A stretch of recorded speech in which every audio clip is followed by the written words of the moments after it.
alleged corrupt activities in the fishing sector. And this one, we say, let the law take its course. And some of those institutions involved are the Anti-Corruption Commission, the Financial Intelligence. In fact, I read in one of the daily newspapers when I was quoted saying it is our state intelligence.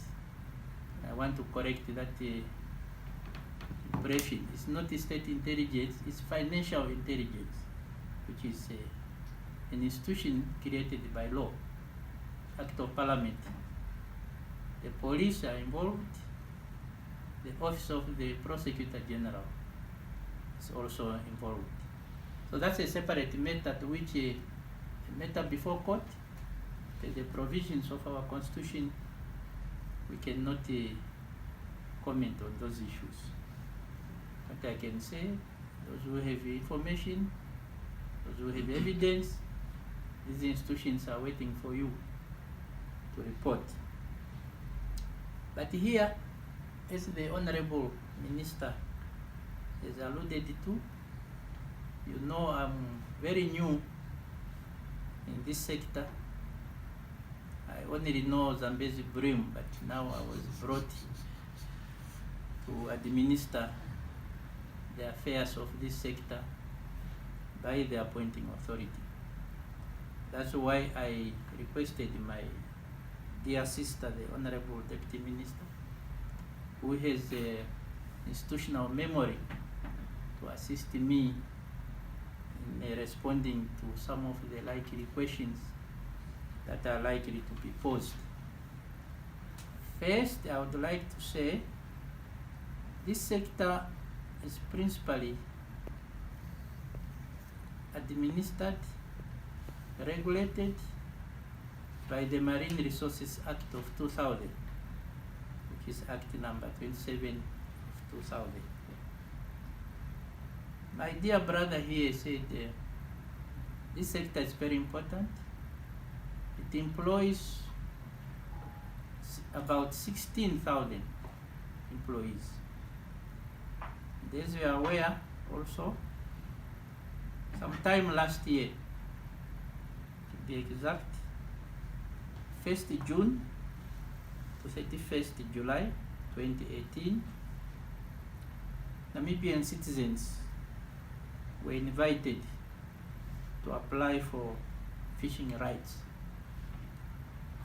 And these fishing rights consist of the following categories: 7 years, 10 years, 15 years, and 20 years. Currently now, 103 fishing rights have expired. These are companies which are employing a substantial number of our citizens. Now, when 1st July came, and there were those Namibians who were not ready, they requested an extension, if you can recall, last year. And that extension was granted for Namibians to apply for fishing rights to 30th November 2018 last year. Now, it was also decided that a new procedure should be applied in terms of considering those applications. The ministry wanted to engage some audit firms to scrutinize those applications. Unfortunately, that exercise was not possible because of financial implications. Some of those audit firms, I was informed, requested as much as 39 million, 39 million Namibia dollars to process the applications. And by the way, the applications that were received were 5,183. Now, that was really a very high figure with serious financial implications. The ministry therefore decided to engage UNAM. UNAM for the following reasons. In terms of reputation, UNAM issues certificates, diplomas, degrees to both local, regional, and international students. And the UNAM quoted 2,816,833 Namibia dollars 60 cents, which is very reasonable compared to 39 million. Now, UNAM was given strict measures to ensure, first and foremost, to consider the fishing rights of those companies which have since expired, who have factories, who have acquired vessels, who are employing a number of Namibian citizens. Secondly, to consider first-timers, meaning those Namibian citizens who applied for fishing rights for the first time. Now, honorable members of the press, I can here inform you that those fishing rights which expired now total 103. Now, in terms of the Marine Resources Act, there are three categories which you have to take into account for a person or an entity to qualify to be allocated a fishing quota. First, the entity or the individual person must apply for fishing rights. Secondly, after applying for fishing rights, there is what we term total allowable catch, TAC, total allowable catch, in all the sectors of our industry, such as seals, rock lobster, such as crab, monk, horse mackerel, pelagic, as well as hake, among others. So now what happens here is this. There are scientists in the ministry who evaluate the availability of the what we call biomass in each of these sectors, and to determine how sustainable they can be utilized, as per the remark of my dear brother here, and they says he's not a lawyer by tribe, per Article 95 of the Namibian Constitution, that these resources must be utilized sustainably. So they will come with a figure of TAC, total allowable catch. Then that figure is submitted to the ministry. The ministry engages again another institution which is first and foremost entrusted with economic viability of the sector, which is representative of many interest groups. And on that basis, that entity will provide or make a recommendation regarding the total allowable catch that is to be endorsed by Cabinet. And the Cabinet is informed, is consulted. Once Cabinet agrees, then that quota is the one which is ruling, which must be applied. And then the ministry will now, within that total allowable catch, allocate individual fish quota to individual fish rights holders. That's how the industry works. So, as I said now, and as my colleague said, those fishing rights which have expired, total about 103.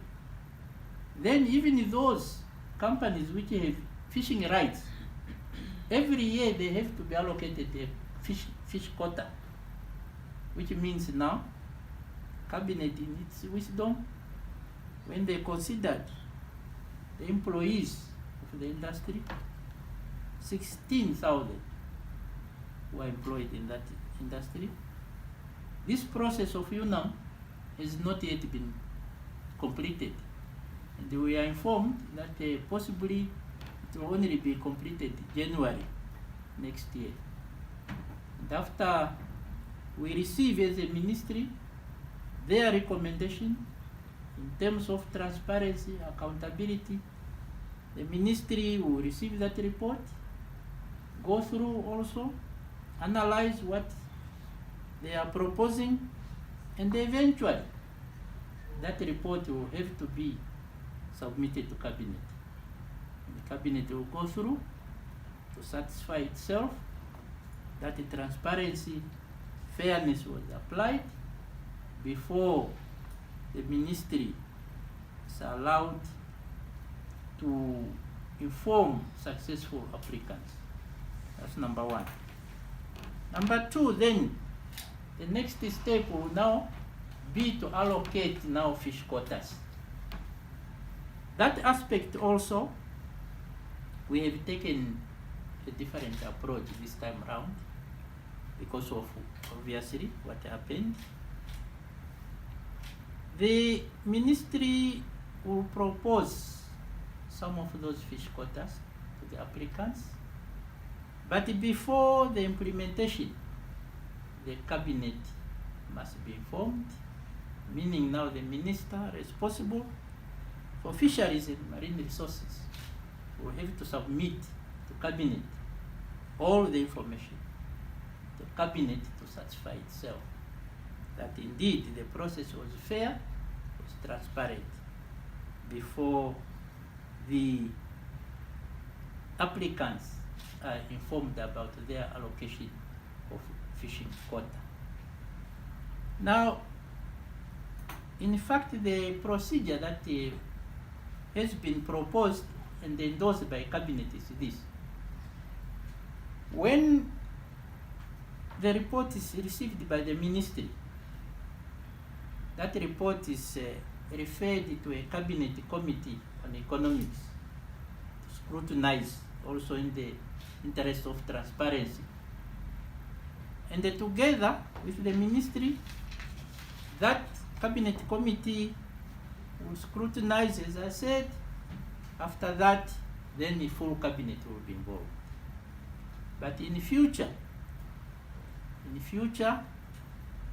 particularly following what happened, we want to enhance even more in terms of transparency, because now there's no time, as you can appreciate, that the Act, Marine Resources Act, will have to be amended so that before these rights are granted, before the fish quotas are granted, there must be even a gazette to inform members of the public, our nation, to say, these are the applicants. We are proposing to grant fishing rights to these ones because they qualify for ABC reasons. These others, they do not qualify for ABC reasons. So please, revert back to us with your recommendations as members of the public. Equally, when you allocate now fishing quotas, we do that also. We gazette, we invite also check sheets from members of the public. To me, this will be the most fairest way of dealing with this natural resource. Now, Honorable Minister, as I said, UNAM promised that they will report to us by or before the end of January. Then we gave ourselves 2 months to involve the Cabinet Committee on Economics and the full Cabinet before finally allocating these quotas. And we thought that that will give us another 2 months up to the end of March. That's why Cabinet said, in the meantime, in order to avoid closure of the industry, closure of factories, because without the fish, the factories will not operate. If they don't operate, the jobs will be lost. So 1/3 must be allocated now. But there's a criteria, set criteria already, which I feel myself will be fair. But if there are some other areas where we feel that maybe in the past justice was not done, that will be adjusted. So that this will be from now up to end of March. For your information, with regard to hake, the season is normally from 1st November, it already started last month. Horse mackerel, the season will start 1st January. So again, this is another what we call challenge that we face. So these are just maybe fire brigade measures, if I may put it that way, in order to sustain the industry, in order to assure the industry that the government is there to cooperate with them as major stakeholders. We don't want the employment to be affected. We don't want our economy also to be adversely affected, because this is one of the most important sectors of our economy. Now, the Honorable Minister, Line Minister, also alluded to the plight of our workers who were retrenched for this or that